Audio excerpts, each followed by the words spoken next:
errores cuando estén en otras clínicas donde tengan que hablar de cemento. Entonces, bueno, ahí se las dejo para que mejoren esos errores que tienen por ahí de ortografía. Y tienen que saber diferenciar lo que es un liner y lo que es un cemento. Y yo a ustedes les expliqué que el liner es aquella película que uno mezcla el polvo y el líquido y queda una película muy delgadita. Y el cemento tiene más grosor porque tiene una composición de partículas más grande, tiene mucho más polvo.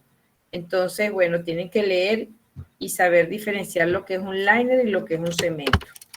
Me voy a iniciar, son 5:17. Bueno, quería dar chance a ver si llegaba algún otro alumno, pero en vista de... Vamos a iniciarnos para que sigan disfrutando su día libre. De verdad que disculpen que les tomé el día libre hoy, pero preferí dar la teoría que atrasarnos. Ya estamos próximos a terminar y suerte para todos aquellos que tengan las notas todavía bajitas y no sé cómo van a recuperar, porque la idea es que ustedes deberían de estudiar para esos quiz. Voy a poner la cámara apagada para poder, acuérdense de la asistencia que la tomo al final, para que tengan una mejor sintonía aquí con dando la clase. Me van a decir si la ven. Una ventana, amalgama, compartir. Ok. ¿Están viendo la diapositiva, muchachos? Sí, profe, se ven. Ok, buenas tardes a todos. El tema de hoy es amalgama. Profe, que eso está obsoleto, que eso ya no se usa, que ya nadie habla de la amalgama. Les puedo contar. Este es un material de toda la vida que se ha usado en el campo odontológico. Que se ha dejado de usar porque salieron nuevos materiales es otra cosa. Pero igualito seguimos usando la amalgama porque es un material restaurador que si usted lo va a utilizar en un servicio público, usted tiene que saber manejarlo, tiene que saber de qué está compuesto y cómo se coloca. ¿Por qué? Porque usted no sabe si va a comenzar en algún servicio como el Seguro Social, el IPASME, o de repente va a una jornada por allá por el Amazonas y por allá no va a colocar resina. En el Amazonas colocan algo que se llama repazoe, que es zinquenol, que es SOE, que es pasta zinquenólica, óxido de cimas, eugenol, y a eso le agregan acetato. Entonces ellos hacen jornadas por allá y le colocan lo que se llama el repazoe. Aquí en la universidad, algunos docentes piden que coloquen amalgama. ¿Por qué? Porque cuando usted elimina una caries, dependiendo de la profundidad de la caries, usted va a saber si la resina se va a adherir ahí al sustrato o una amalgama. La amalgama se maneja con un poquito de humedad, las resinas no se manejan absolutamente para nada con la humedad. Cuando ustedes, bueno, no sé si de verdad cómo dan la parte de histología aquí, porque a nosotros en histología nos hablaban del ligamento, del cemento, de la parte radicular de un diente, no sé acá, y les hablan de lo que es la encía supragingival, que es por encima del límite amelocementario, y subgingival por debajo del límite amelocementario.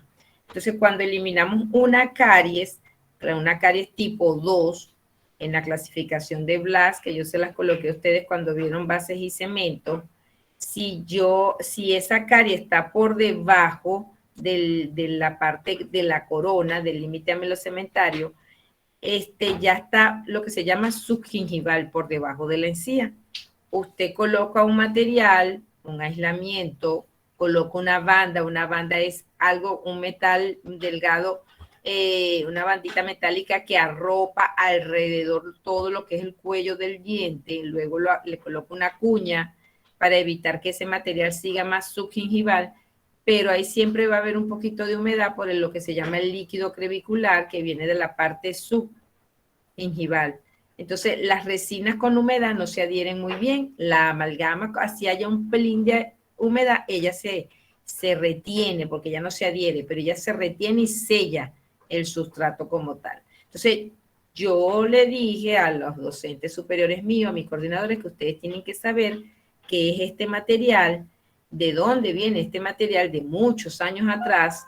La mayoría de los abuelos, de los padres de ustedes tienen amalgama, algunos adolescentes tienen amalgama, y hasta ahorita la amalgama nadie le ha dado ningún malestar en el cuerpo. Algunos médicos naturistas dicen que cada uno de nuestros dientes se conecta con un órgano.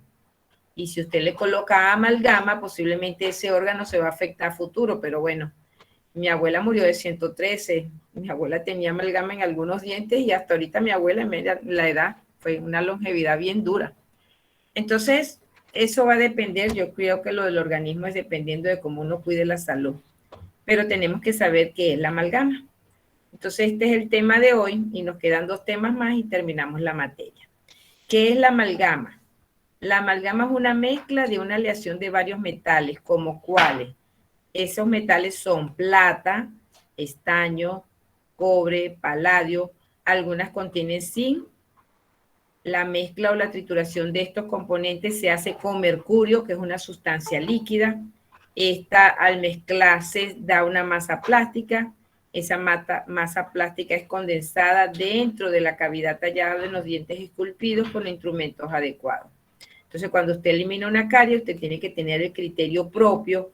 Y desde que comenzamos la materia siempre les he dicho, hagan su criterio, fórmense para cuando lleguen a la clínica del quinto sepan y decidan qué van a colocar y por qué lo van a colocar. Entonces, eso es la amalgama, una combinación de metales con una trituración de una sustancia líquida que es el mercurio. ¿Que el mercurio es contaminante? Sí, el mercurio es contaminante porque él desprende vapores, los vapores quedan en el ambiente. Cuando ustedes comenzaron a ver biomateriales en norma de los materiales, se hablaba de que en Estados Unidos fue un boom colocar amalgamas porque con el tiempo se dieron cuenta que había un personal tanto asistente como odontólogo que cargaban malestares, dolores de cabeza, fatiga, cansancio, y cuando hicieron evaluaciones se dieron cuenta que ese personal estaba contaminado de mercurio. ¿Qué es lo que sucedió? Que cuando ellos comenzaron a evaluar, porque ese personal se contaminó, se descubrió que la amalgama se trituraba en un mortero de vidrio y con ese mortero de vidrio traía un pistilo. Entonces las cápsulas de amalgama que hoy existen, años atrás no existían. Se conseguía la amalgama ya sea en polvo o se conseguía la amalgama en tableticas esféricas sólidas.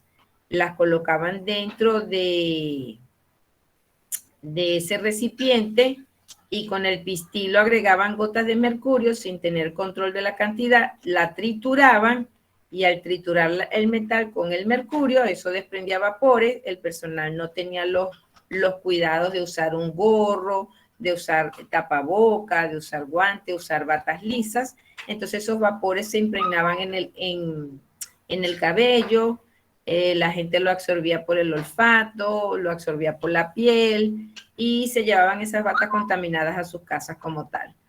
Cuando se dieron cuenta del factor, bueno, comenzaron a hacer varios estudios y entonces salió lo que se llama la amalgama dosificada. Ahora la amalgama viene en una cápsula y esa cápsula trae una bolsita plástica, esa bolsita plástica viene sellado el mercurio, trae una cápsulita sólida y un pistilito metálico que rompe la bolsita y se mezclan ambos componentes.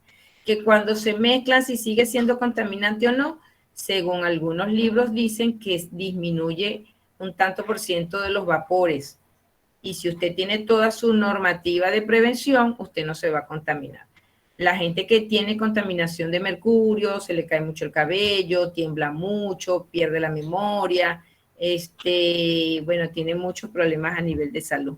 Entonces eso va a depender de cómo las personas se cuiden. En los ambientes, en los consultorios, también había una normativa años atrás, no podían tener alfombra, no podían tener baldosas con las líneas donde lo que se llaman las juntas, pues de las baldosas, porque ahí se podían quedar partículas de amalgama y esas partículas podían desprender los vapores como tal.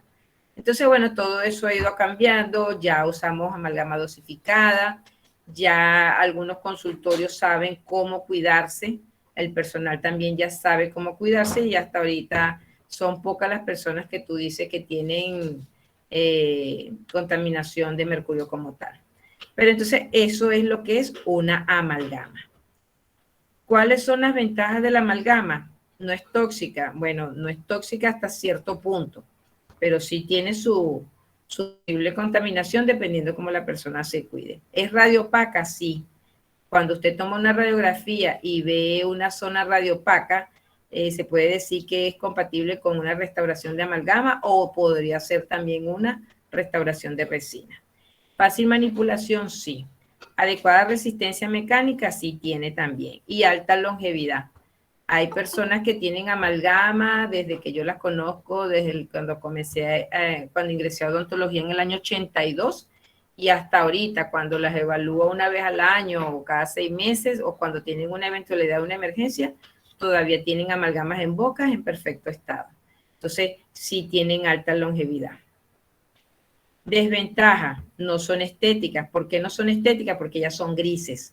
No es aislante térmico ni aislante eléctrico. Acuérdense cuando hablamos de los cambios dimensionales, lo que es los cambios de temperatura.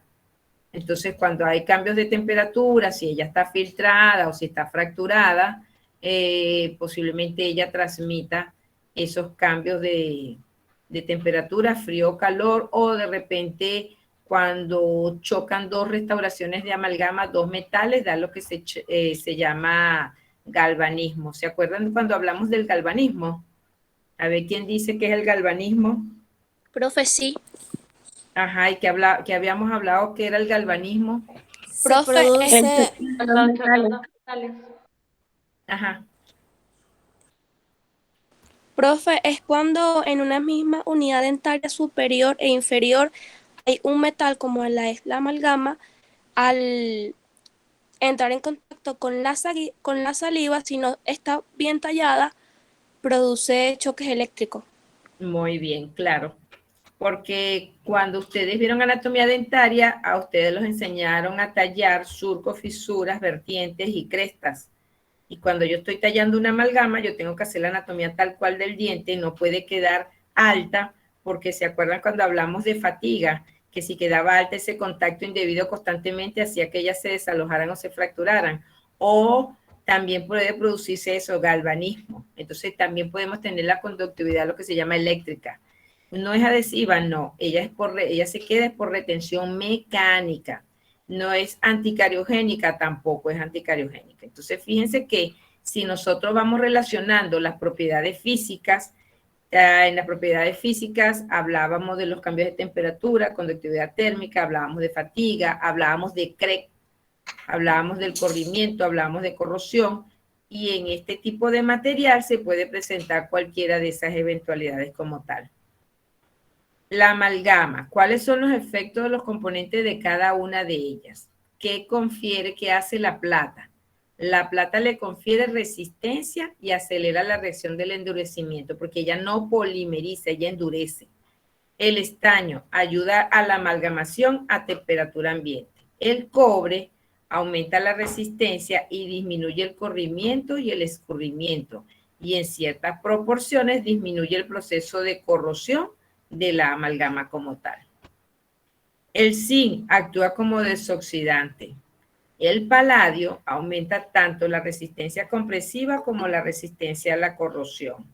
Y el mercurio es la que se hace responsable de la amalgamación. Amalgamación es la mezcla de las aleaciones metálicas con mercurio al colocarla en un aparato que se llama amalgamador. Entonces, eso es a lo que se refiere a amalgamación.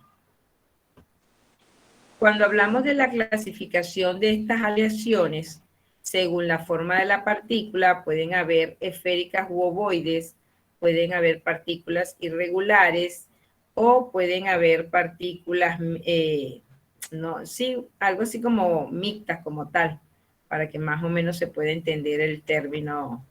Ya va, aquí, esto aquí no me deja,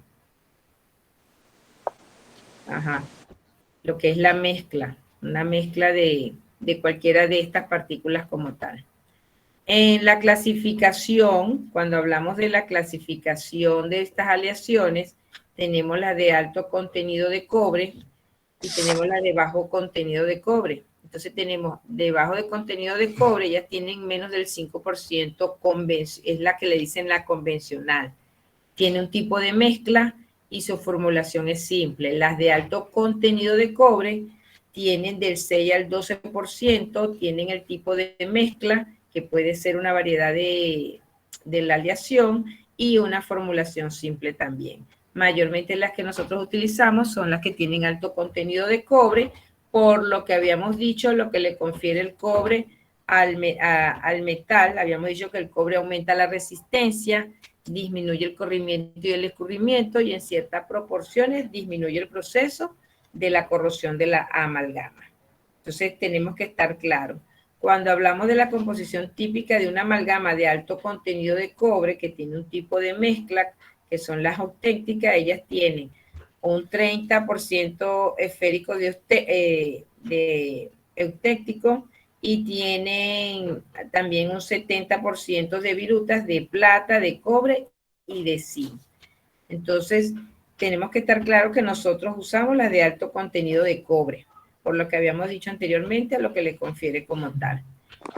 También tenemos una composición típica de una amalgama de alto contenido, pero sin ser auténtica. Ellas tienen menos porcentaje de virutas de plata, de cobre y de zinc, pero tienen un 80% de una composición de mezclas esféricas como tal. Aquí tenemos otra formulación, que es única, donde se habla de un 60, un 13 y un 27, y tienen algunas virutas de estos componentes como plata, cobre y zinc. Entonces, lo que nosotros tenemos que saber, que las de alto contenido de cobre son las mejores para evitar lo que se llama la corrosión de la amalgama. Cuando hablamos de la reacción metalográfica de una amalgama típica de bajo contenido de cobre, tenemos una gamma más mercurio. Entonces tenemos la fase gamma 1, gamma más gamma 1, nos da una fase gamma 2. Y tenemos que tienen plata, zinc y mercurio como tal. Y estas que tienen un alto contenido de mercurio, con el tiempo pueden fracasar. Aquí tenemos lo que tienen la resistencia a la corrosión, que son las que tienen el mayor contenido de cobre como tal. Entonces tenemos mayor que la gamma 1 y las de menor son las gamma 2. Esto es otra fórmula de lo anterior dicho como tal. Esta es la otra fórmula también de lo anterior dicho como tal, y de las propiedades de estas fases de la amalgama, de las que tienen un contenido de cobre, de zinc. Las de xilón, la gamma 1, ellas tienen una moderada resistencia a la corrosión, tienen una buena resistencia mecánica y ellas disminuyen el corrimiento o el crack. Es cuando se separa la amalgama de la superficie del diente. Más adelante aparece un dibujo para que ustedes puedan entender. Aquí tenemos una fractura de la amalgama. Esto que ustedes ven que se pronuncia con una flechita, este es el sustrato, el esmalte, y de aquí se separa, esto es el crack, se separa la amalgama de la superficie del diente por corrosión. Entonces aquí tenemos una cantidad de mercurio, un exceso de mercurio en ella, y eso también es lo que conlleva a futuro que ellas se puedan separar de la superficie del diente. Tiene óxidos y sulfuros de estaño y hay un exceso de amalgama como tal. Esas son algunas teorías de por qué supuestamente la amalgama se separa del sustrato del diente. Luego tenemos en su manipulación la selección de los componentes. Hay una selección de la aleación que tenga el material un producto certificado, que ese material tenga un alto contenido de cobre y que haya hábitos de trabajo para poderla colocar. En la forma de la partícula de velocidad del endurecimiento, se puede decir que el mercurio tiene que estar químicamente puro, no puede tener viruta ni puede ser un mercurio reciclado cuando usted lo exprime o cuando se exprimía en los pañitos de lienzo como tal, porque entonces la preparación no va a quedar igual cuando usted hace lo que se llama la amalgamación y ya ese mercurio está contaminado como tal. Entonces, por eso es que ellos dicen que en la selección del mercurio tiene que ser químicamente puro como tal. Cuando hablamos de la proporción aleación mercurio, años atrás no había la proporción de cuántas gotas de mercurio por una pastilla. Sin embargo, había un aparatico que se llamaba dispensador, venía en un tubito todas las pastillitas esféricas y en un cilindro se colocaba el mercurio líquido. Eso se controlaba con un botoncito y se llevaba que si era una pastilla, caía una gota dosificada para esa mezcla de ese material. Pero eso era lo que conllevaba a la contaminación ambiental. Luego salió otro aparato que se llamaba Dentomás. El Dentomás era un aparato que igualito se colocaba el mercurio líquido en un cilindro y salía la amalgama, pero en forma de polvo, limadura. Y tú colocabas ahí la proporción de tanto de polvo y tanto de líquido para lo que tú necesitabas como tal. Entonces, fíjense que ellos hablan aquí, proporción aleación mercurio. Debe dar una masa suficientemente plástica para ser llevada a la cavidad. Esa masa, cuando se preparaban sin proporción, tenía un exceso de mercurio y luego para poderla llevar a la cavidad había que colocarla en un pañito que era como un lienzo y se exprimía el exceso de mercurio.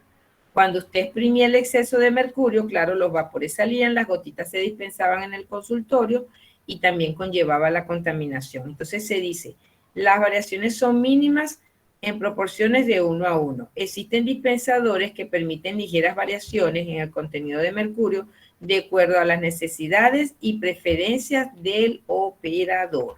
Cuando hablaban de proporción. En la relación aleación-mercurio, en los efectos sobre esos cambios dimensionales, la resistencia, el corrimiento o el CRE, iba a depender de las proporciones del líquido, que era el mercurio. Entonces decía, un exceso de mercurio incorporada a la mezcla tiende a aumentar la expansión, disminuye la resistencia compresiva y aumenta el CRE o el corrimiento. Claro, porque la amalgama ella endurece y si tenía un exceso de mercurio no iba a endurecer inmediatamente. Entonces había que colocarla en un lienzo, había que exprimirla para dejarla un poco más seca para que pudiera, para poderla condensar, para que pudiera hacer la traba en el sustrato y pudiera endurecer para poderla tallar. Entonces aquí hablan de que si había un exceso de mercurio, lo más importante era que se disminuía la resistencia compresiva. A menor mercurio se obtiene una mezcla en la que es difícil de obtener lo que se llama cohesión.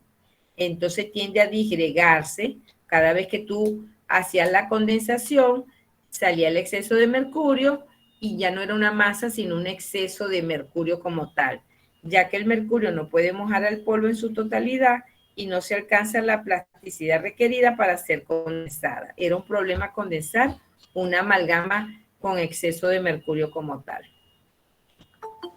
En este proceso, relación aleación-mercurio, hablamos de los efectos. Y aquí comenzamos a hablar de lo que es la trituración. ¿Qué es la trituración de una amalgama? Tiene por objeto mojar las partículas de la aleación de amalgama con mercurio. Eso es la trituración, en forma efectiva y eficiente, de manera tal de desarrollar una masa plástica que pueda ser condensada en la cavidad y tallada de forma anatómica correspondiente. Puede ser mecánica y manual. Entonces, fíjense que puede ser mecánica y manual. Se prefiere que la trituración sea mecánica en cápsulas dosificadas, que es lo que se consigue hoy en día. Ya la manual, que es el pistilo, en el envase, ¿cómo es que dije yo que se llamaba? En el mortero de vidrio, con el pistilo de vidrio, ya eso no se debe utilizar. Ya ustedes saben el por qué. Entonces, ¿cuáles son los factores que se incluyen sobre la mezcla en la trituración mecánica? Va a depender de la frecuencia de oscilación del aparato, del tiempo de trituración que uno le coloque a la pastilla, de la relación pistilo-cápsula, si la cápsula es predosificada y el tipo de aleación que venga en la cápsula. Algunas cápsulas traen el polvo ya triturado con el mercurio encapsulado en una bolsita plástica. Otras traen la cápsulita esférica, trae un pistilito y trae su mercurio, su aleación metálica comprimida, una pastillita sólida. Entonces va a depender de los tipos, si son tabletas, si es esférica, si es polvo, si son virutas. Pero aquí se consigue mayormente la cápsula predosificada, que viene el mercurio en una bolsita sellada con una pastillita sólida esférica y trae un pistilito. Eso viene todo integrado dentro de la cápsula. Luego eso se monta en un aparato que se llama amalgamador. Entonces, hablamos de trituración, ahora hablamos de amalgamador. El amalgamador me va a hacer la mezcla de las partículas sólidas con el mercurio. Eso se llama amalgamación.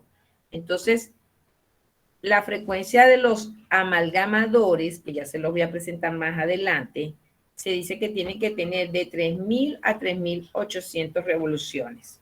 ¿Cuál es la ventaja?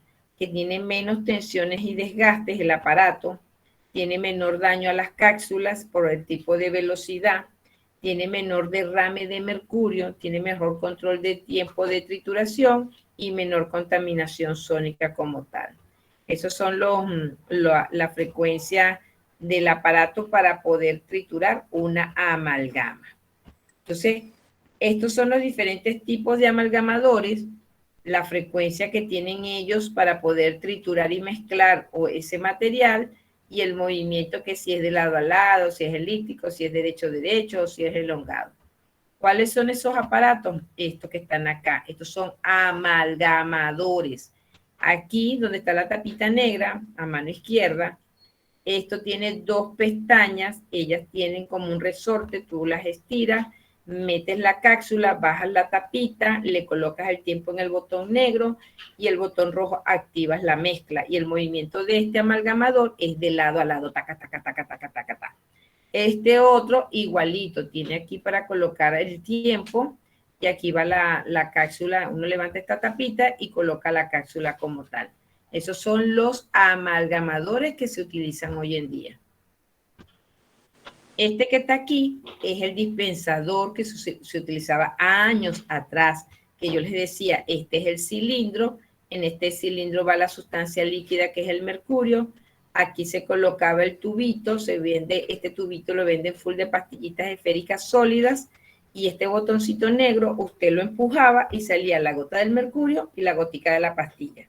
¿Dónde caía eso, profe? En esta cápsula.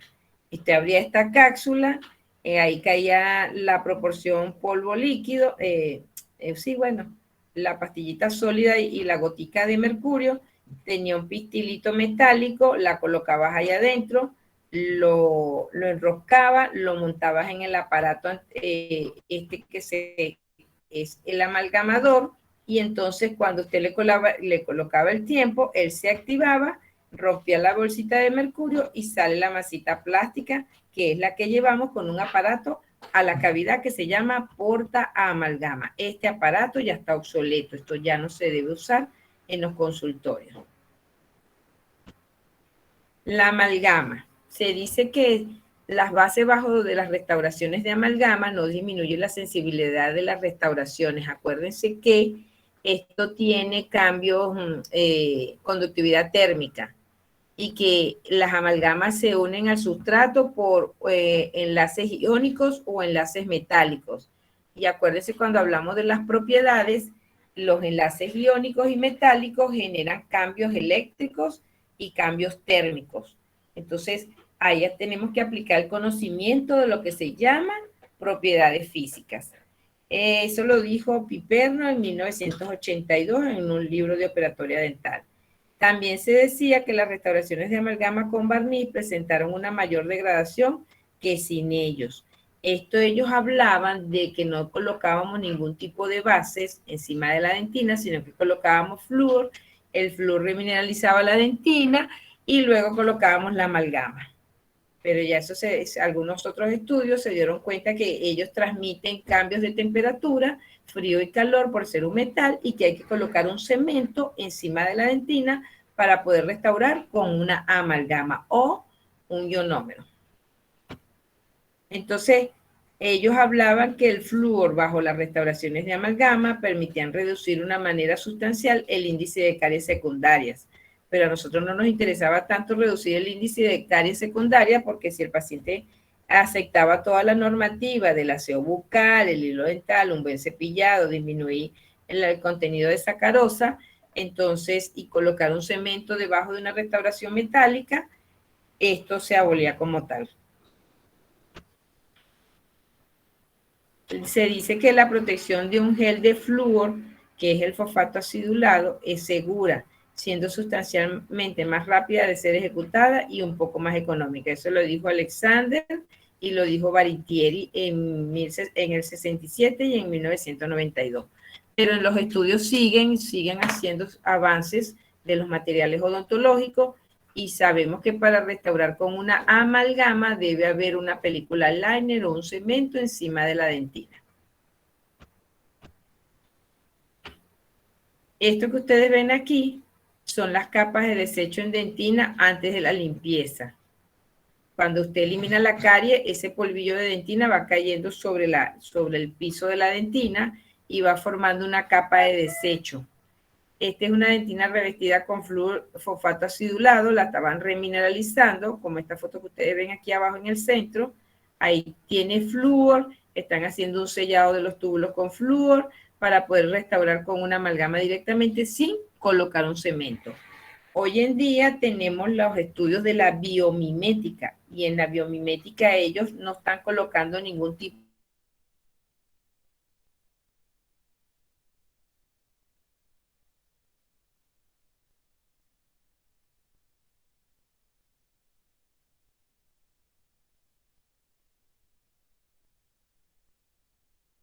Hemos quedado en esta diapositiva donde ellos hablaban que no se colocaba ningún cemento encima de la dentina, sino que se hacía una protección con flúor acidulado, fosfato acidulado, para bajar y disminuir y sellar los túbulos dentinarios.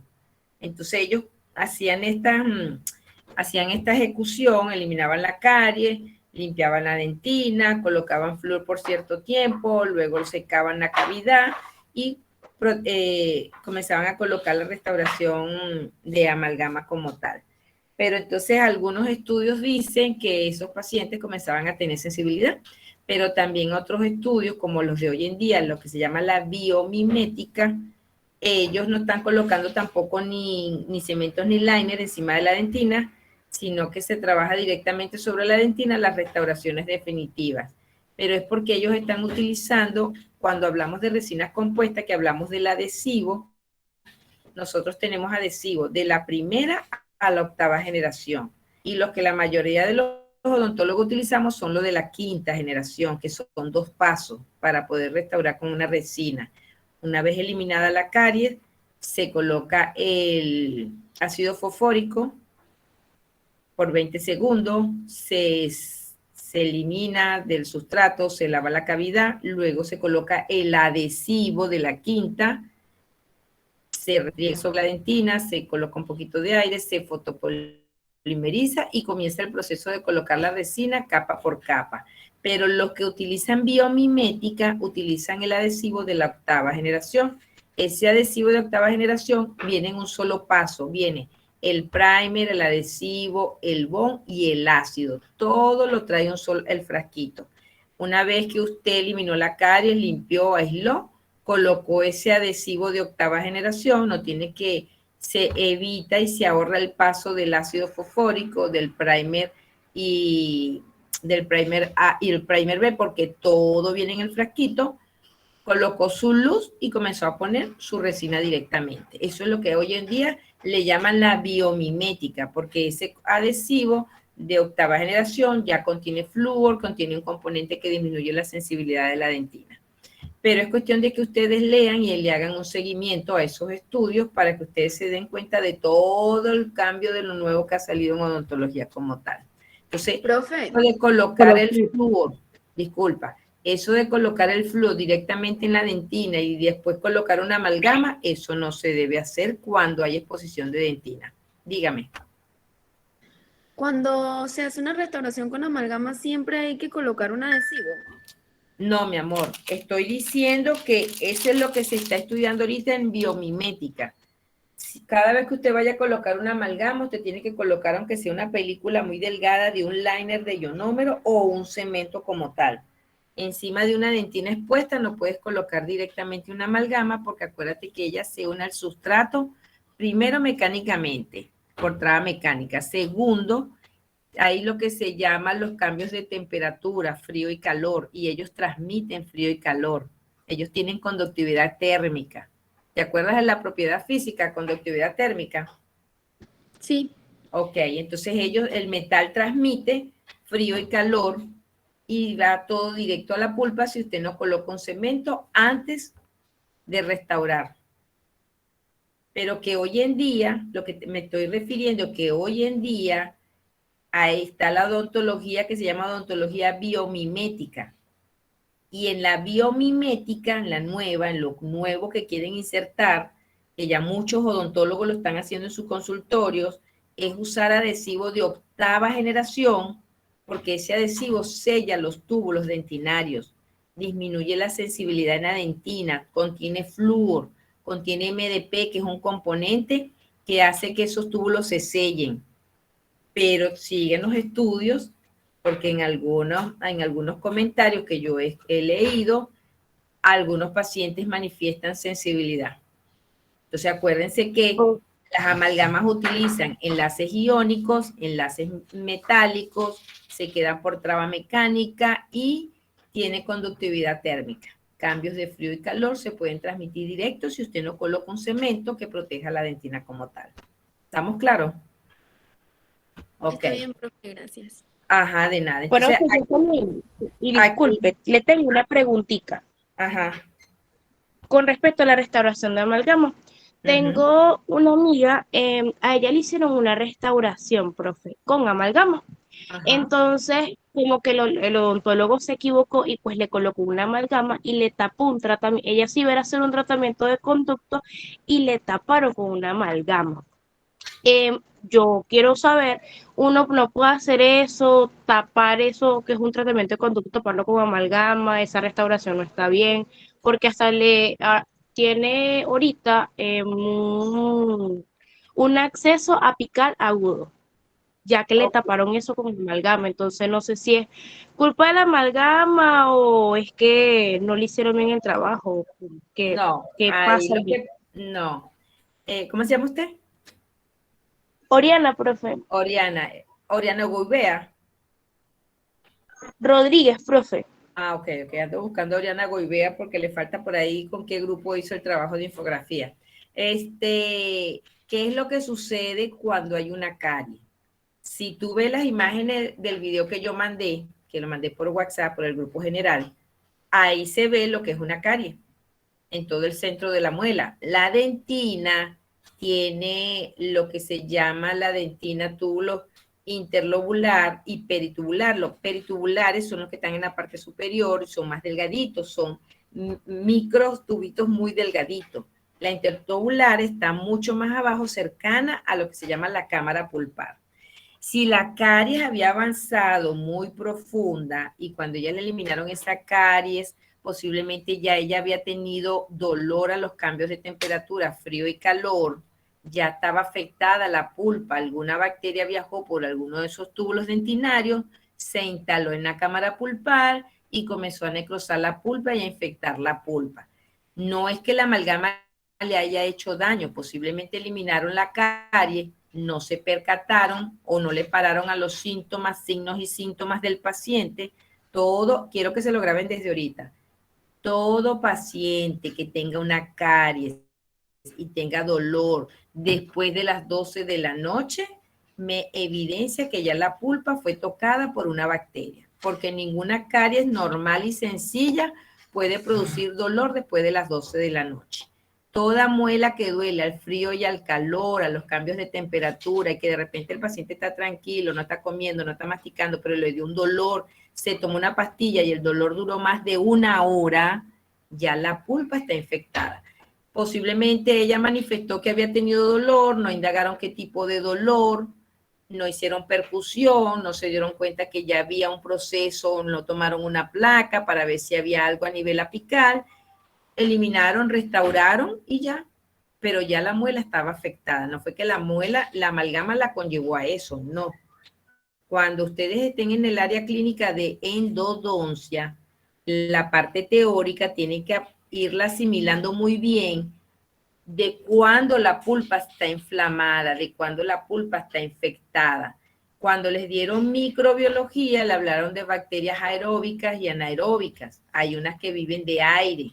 Y si usted tiene una caries muy grande y esa bacteria está dentro ya de la parte de los conductillos dentinarios y usted tapa esa dentina porque no se percató de los signos y síntomas del paciente, el paciente comienza a tener dolor porque esa bacteria vive de aire, pero como está atrapada y no encuentra cómo respirar, comienza a latir, que es el dolor del latido. Tac, tac, tac, y el paciente, oye, pero me duele la muela. Puede ser una intensidad moderada, pulsátil, leve, agudizante. Entonces, no es la amalgama, depende de lo que ella presentaba en la muela. Entonces, cuando uno está evaluando a un paciente, tiene que tener claros los conocimientos de lo que es una caries, de una patología pulpar. Hay patologías pulpares reversibles, que usted eliminó la caries, perfectamente restauró, chévere. Y hay patologías irreversibles que yo tengo que descifrar cuál de ellas tiene el paciente. Ya ella tiene un granuloma, ya ella tiene un proceso agudo a nivel apical, ya hay que hacer un tratamiento de conducto para bajar ese proceso infeccioso. Entonces, eso va a depender, Oriana, de cómo ella haya tenido la caries y cuando se la eliminaron, qué vieron y qué no vieron, qué consiguieron y qué colocaron. Porque posiblemente quedó muy cercana a la pulpa, pero no le pararon, le colocaron posiblemente algo, una película liner muy delgada y bueno, le colocaron y restauraron con amalgama, pero no sé, posiblemente había ya un cambio a nivel de la pulpa. Entonces, para poder descifrar si fue la amalgama o no fue la amalgama, habría que tener, 1, un rayo X, 2, evaluar los signos y síntomas del paciente. ¿Cómo le dolió el frío, le dolió el calor? Cuando usted se acuesta siente que le late, le dura más de una hora, le duele después de las 12 de la noche. Cuando te dicen toda la noche me duele, listo, eso va para endodoncia. Esa es una patología irreversible. ¿Estamos claros? Perfecto, profe, muchísimas gracias. De nada, Oriana. Por Bueno, eso, quiero que estén pila. ¿Ah? profe, por eso también me dijo un odontólogo que antes de hacer cualquier tratamiento, mandan Ajá. una radiografía. Una radiografía dependiendo de los signos y síntomas del paciente. Porque si tú eliminas la carie y es un buen remanente de dentina que queda sana, ¿para que vas a tomar una radiografía? A solo que, ojo con eso, oclusión, que el paciente sea bruxómano, el bruxismo en un diente totalmente sano afecta la pulpa, ¿oyeron?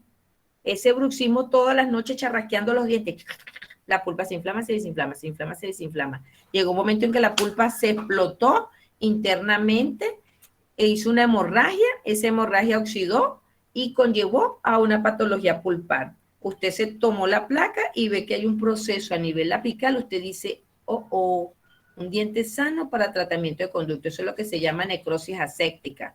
La pulpa murió por bruxismo y la conllevó a una patología pulpar. Por eso es que yo me esmero en explicarles y decirle, unan los conocimientos. Usted vio micro, vio histo, usted tiene que ir uniendo todo lo que uno les dice.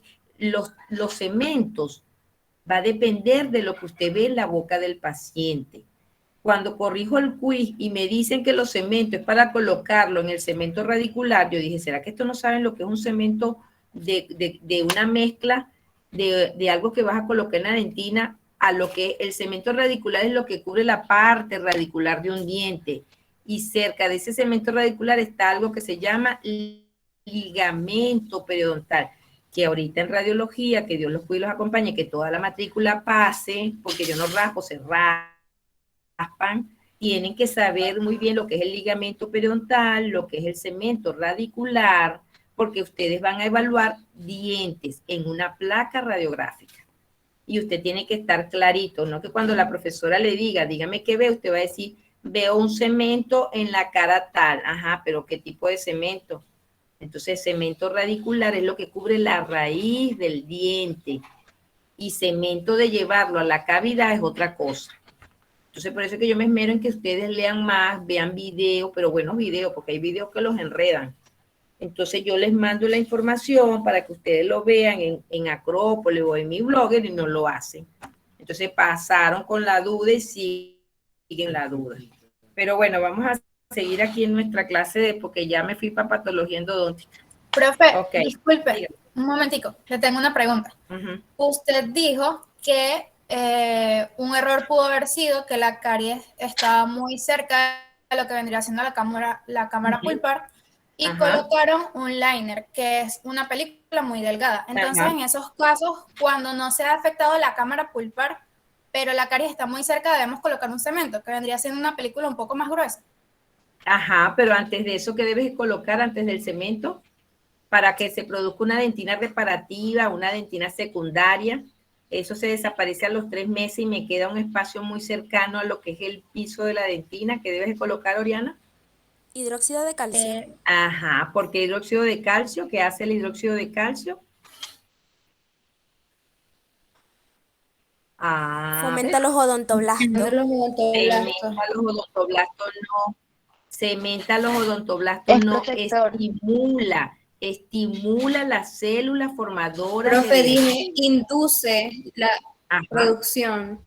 Exacto. Entonces, que cuando ella induce, ella me hace una dentina nueva, una dentina que va a tener una mejor resistencia que una capita mínima. Posiblemente ella no le colocaron hidróxido de calcio, le colocaron una película liner, que están saliendo ahorita mucho los ionómeros fotocurados que parecen una jeringuita, no tienen una buena resistencia cuando es una cavidad muy profunda.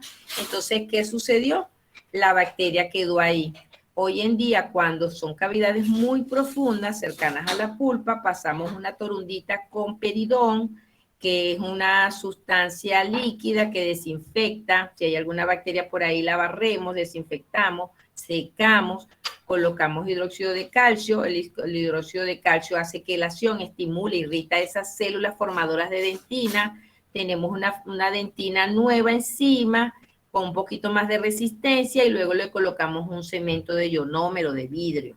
Ese cemento de ionómero de vidrio puede ser también un ionómero tipo 2, pero colocamos unas 2 o 3 capas que me quede un grosor. Si no prefiero, yo quiero evaluar cómo ese paciente le va con la muelita, le coloco un ionómero tipo 4, que es autocurado, espero 24 horas, evalúo al paciente, mira, le molesta el frío, al calor, no, doctora, no me ha molestado absolutamente para nada. Bueno, vamos a darle 2 o 3 días más. En 2 o 3 días el paciente me dice, no, doctora, mire, como aquí nada, no me duele, me acuesto, no me duele nada. Usted viene y rebaja con unas fresas especiales que la van a enseñar a utilizar, rebaja, no es que lo quita, rebaja el cemento, libera las paredes internas de la cavidad y restaura con amalgama o resina lo que usted decida colocarle al paciente. Entonces, por eso es que yo digo, vayan manejando términos, vayan leyendo. Yo creo que no sé, creo que no les mandé, o sí les mandé algo de IGDA. IGDA es los tipos de dentina que ustedes se van a conseguir a medida que van eliminando una carie. Voy a ver si lo consigo y se los mando. Bueno, terminamos aquí de aclarar lo que le pasó a la compañera de la futura colega. Vámonos para acá. Entonces comenzamos una vez, para que vuelvan a agarrar el hilo. Me vengo para acá atrás porque a lo mejor se perdieron algunos.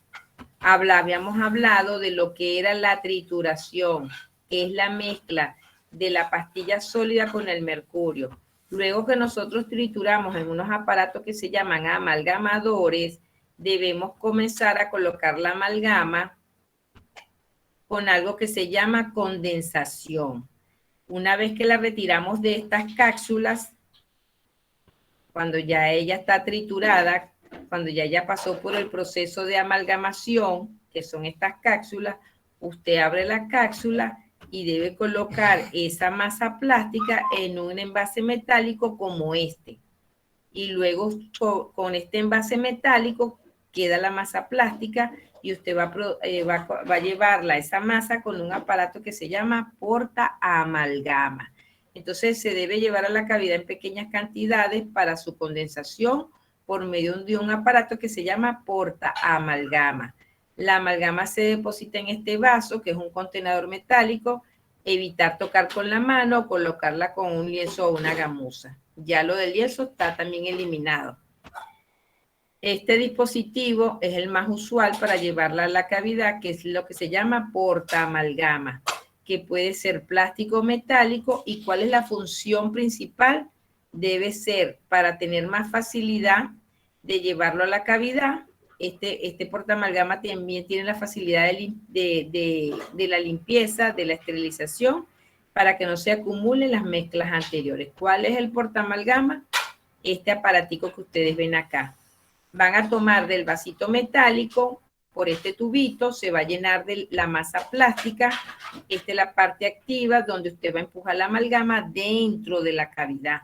Entonces, la condensación es llevar la amalgama con un portaamalgama a la cavidad y con un aparato, un instrumento que se llama condensador, compactarla dentro de la cavidad. Entonces, ¿qué es la condensación? La condensación debe realizarse con instrumentos de punta lisa, con un diámetro de 0,7 a 2 milímetros, ligeramente acodados que permitan transmitir la fuerza de la mano de la porción de la amalgama para que la amalgama no quede con poros de aire y se pueda aplastar la masa y haciendo que el mercurio fluya en su superficie para que permita la unión con la porción siguiente. Entonces, ¿cómo se hace esto? Esto que está aquí son los condensadores, diferentes grosores. Cuando son cavidades tipo 2, debe haber uno de punta fina para poder entrar en lo que se llama en el cajón. Entonces, volvemos aquí para que me agarren la idea. Preparamos la amalgama en el amalgamador, retiramos la cápsula del amalgamador, la colocamos en un vasito metálico. De ese vasito metálico, esa masa plástica, la tomo con este aparato que se llama condensador, la coloco dentro de la cavidad y con este aparatico, este material que se llama condensador, la voy a aplastar, la voy a aplanar dentro de la cavidad, haciendo movimientos ligeramente un poquito fuertes. Esta es la cavidad. Aquí estoy colocando pequeñas cantidades con el portaamalgama. Aquí la estoy condensando.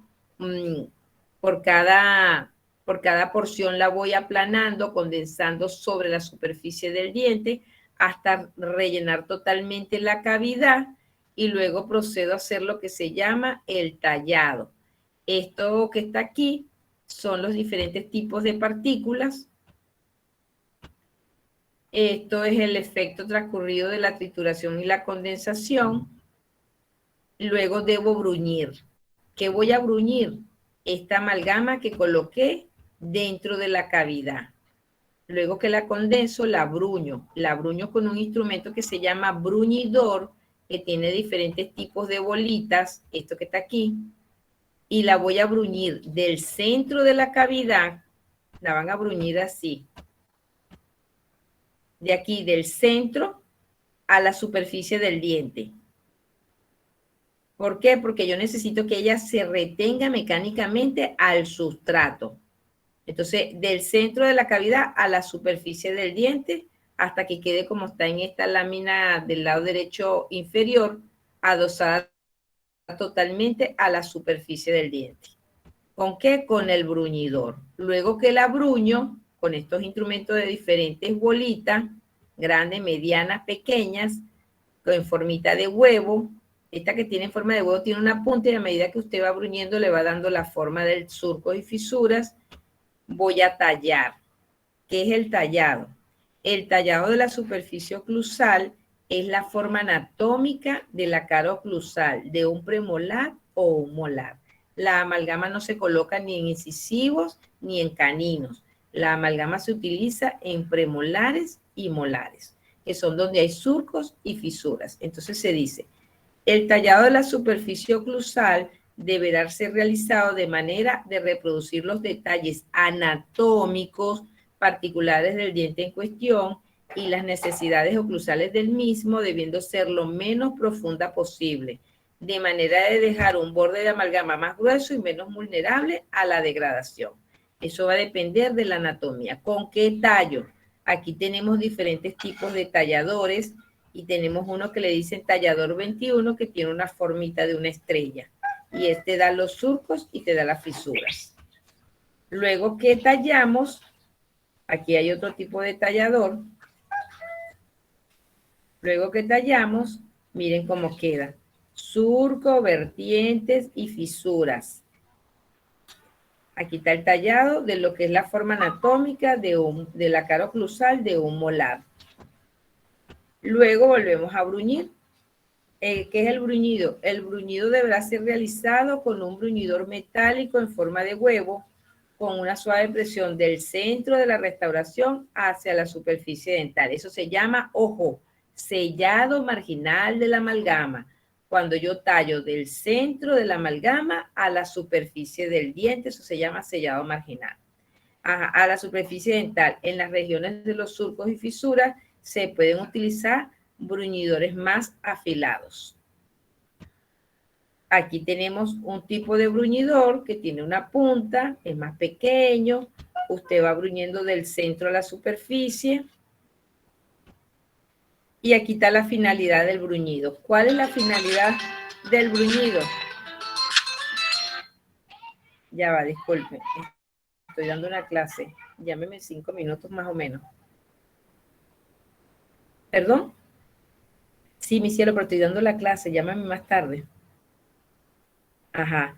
Entonces tenemos la finalidad del bruñido es disminuir el contenido de mercurio residual en los bordes de la restauración, disminuir la porosidad de la amalgama, porque ya debe quedar la superficie lisa para que no retenga alimentos ni placa bacteriana, conseguir una superficie más lisa después de ser pulida, mejorar la adaptación marginal, que se llama sellado marginal, mejorar el desempeño clínico de las restauraciones y disminuir la evaporación de mercurio de la amalgama cristalizada.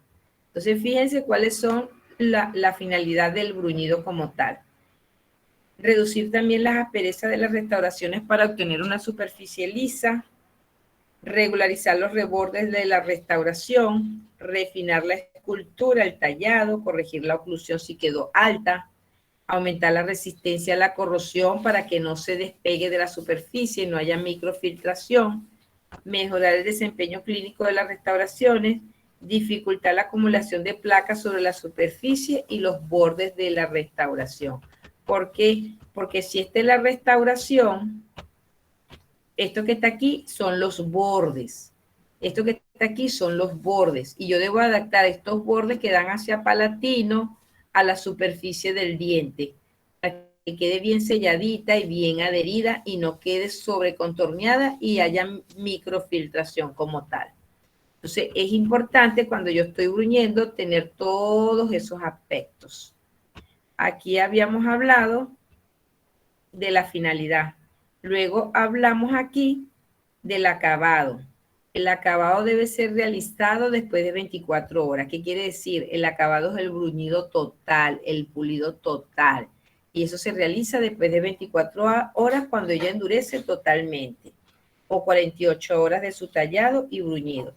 A través de la regularización de las crestas marginales, utilizando lija de grano fino para la cara vestibular y lingual proximales y fresas multilaminadas para retocar el tallado donde haya quedado un poquito alto para evitar lo que se llama la fatiga. Entonces, estas son las fresas de multitallado, ¿ves? Y aquí está, como ya tenemos más de 24 horas que se colocó, ya está totalmente dura, se están haciendo detallitos para que se vea mucho más bonita, mejor la adaptación, quitar los excesos donde ella pueda tener, aunque sea un mínimo contacto. El pulido, hay dos formas de pulirla, uno la convencional y la otra la especial.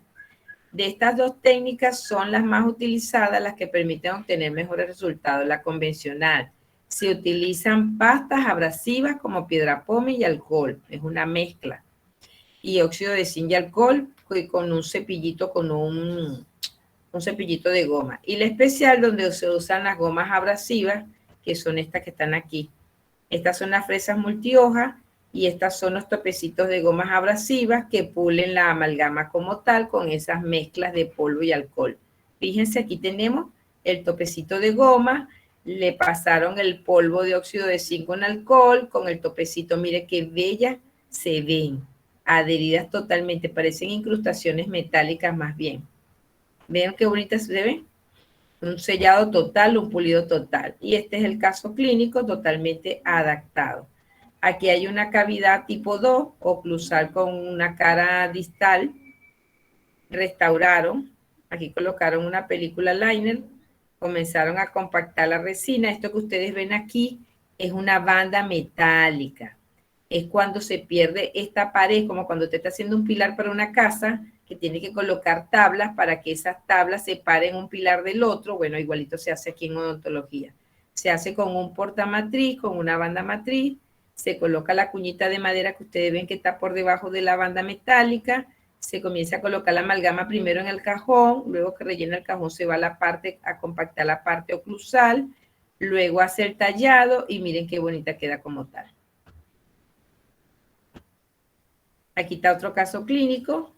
Miren cómo era anteriormente, ya se estaba filtrando, ya tenía corrosión, la eliminaron. Aquí está el cemento y aquí comenzaron a restaurar y aquí la terminaron de pulir.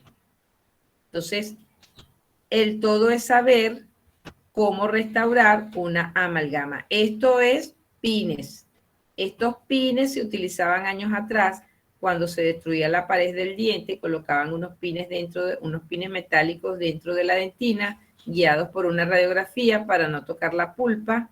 Una vez que incrustan estos pines en ciertos puntos de la dentina, quedan así, y es como para darle retención a la restauración, porque el paciente no tenía cómo pagar una corona, y entonces restauraban, miren qué bella se ve. Le daba soporte, esos pines le daban soporte a esta restauración metálica. Y si tienen alguna pregunta, estoy dispuesta a contestarlas. ¿Tienen alguna duda con respecto al tema de amalgama? ¿Aló? Voy a tomar la asistencia. Muy bien, profe. Gracias.